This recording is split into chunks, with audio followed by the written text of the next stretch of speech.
प्रिय भक्तों, राधे राधे। आज यह वीडियो ललही छठ हल षष्ठी का व्रत का है। इसका शुभ मुहूर्त, पूजा विधि एवं हल षष्ठी की कहानी इसमें सम्मिलित है।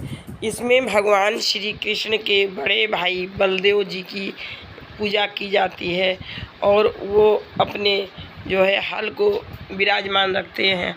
हल षष्ठी का व्रत भाद्रपद मास की कृष्ण पक्ष की षष्ठी तिथि को भगवान श्री कृष्ण के बड़े भाई बलराम जी को समर्पित है। ज्योतिषाचार्यों के अनुसार यह व्रत 24 अगस्त को 12 बजे प्रारंभ होगा। इसका समापन 25 अगस्त को 10:11 पर होगा। उदय तिथि के अनुसार हल षष्ठी व्रत 25 अगस्त को रखा जाएगा। इसमें सबसे पहले गणेश जी और गौरा जी की पूजा करते हैं।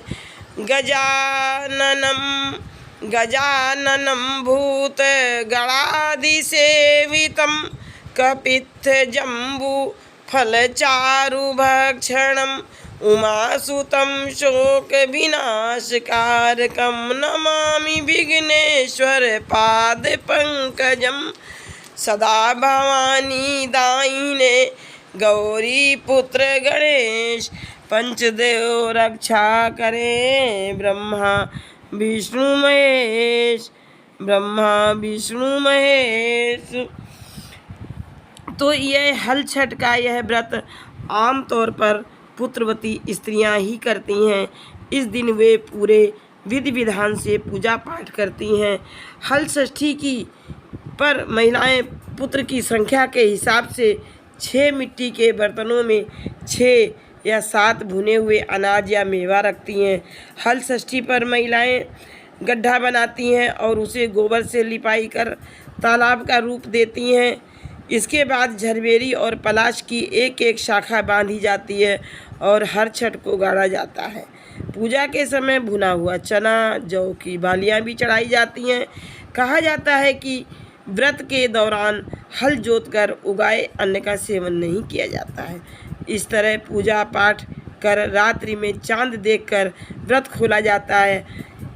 इस त्यौहार को कई जगह भिन्न भिन्न तरह से भी मनाया जाता है। इस प्रकार से यह हल छठ की पूजा विधि इस प्रकार है। इसमें मुख्य रूप से भगवान श्री कृष्ण के बड़े भाई बलदेव की ही पूजा की जाती है।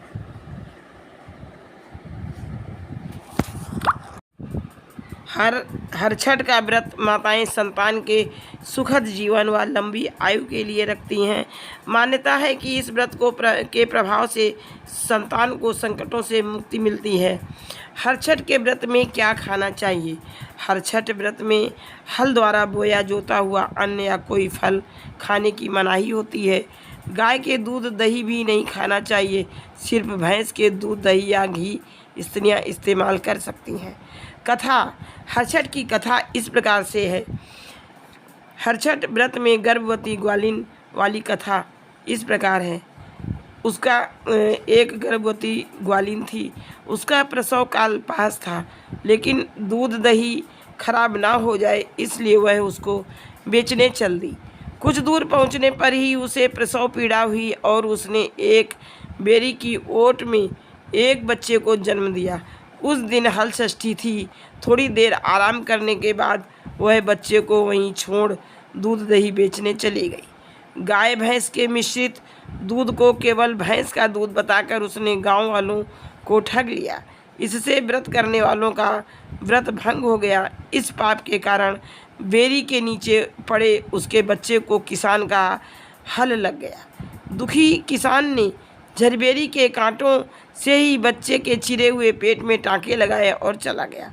ग्वालिन लौटी तो बच्चे की ऐसी दशा देखकर उसे अपना पाप याद आ गया। उसने तत्काल प्रायश्चित किया और गांव में घूमकर अपनी ठगी की बात और उसके कारण खुद को मिली सज़ा के बारे में सबको बताया।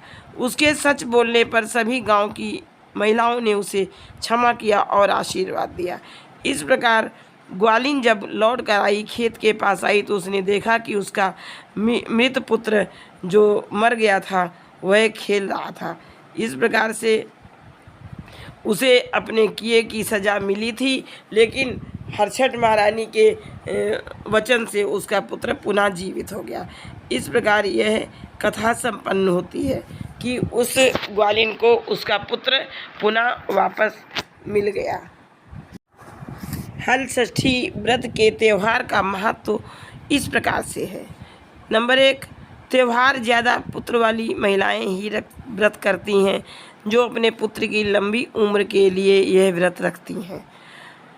नंबर 2, हल षष्ठी हरछठ जो महिला करती है, उस महिला की पुत्र हमेशा सुरक्षित रहेगी, जो संकट उसके ऊपर आएगी वो टल जाएगी।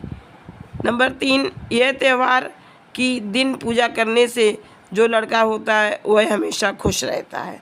जो महिला हल षष्ठी हरछठ का व्रत रखती है, उनका जो बेटा होता है उनकी आयु लंबी होती है। यह त्यौहार करने से पुत्र के जीवन में सुख समृद्धि बनी रहती है।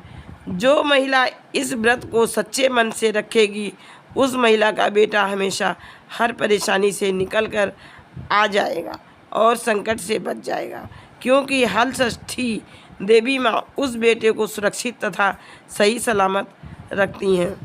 तो जब भगवान श्री कृष्ण जी के बड़े भाई भगवान बलराम का जन्म भाद्रपद के कृष्ण पक्ष षष्ठी के दिन उनका जन्म हुआ था, तो भारत देश में इसी दिन को कोई बलराम जयंती के नाम से भी जानता है। गुजरात में रंधन छठ के नाम से मनाया जाता है। ब्रज क्षेत्र में बलदेव छठ के नाम से मनाया जाता है। हल षष्ठी त्यौहार को कमर छठ, हल छठ, ललई छठ के नामों से भी जाना जाता है।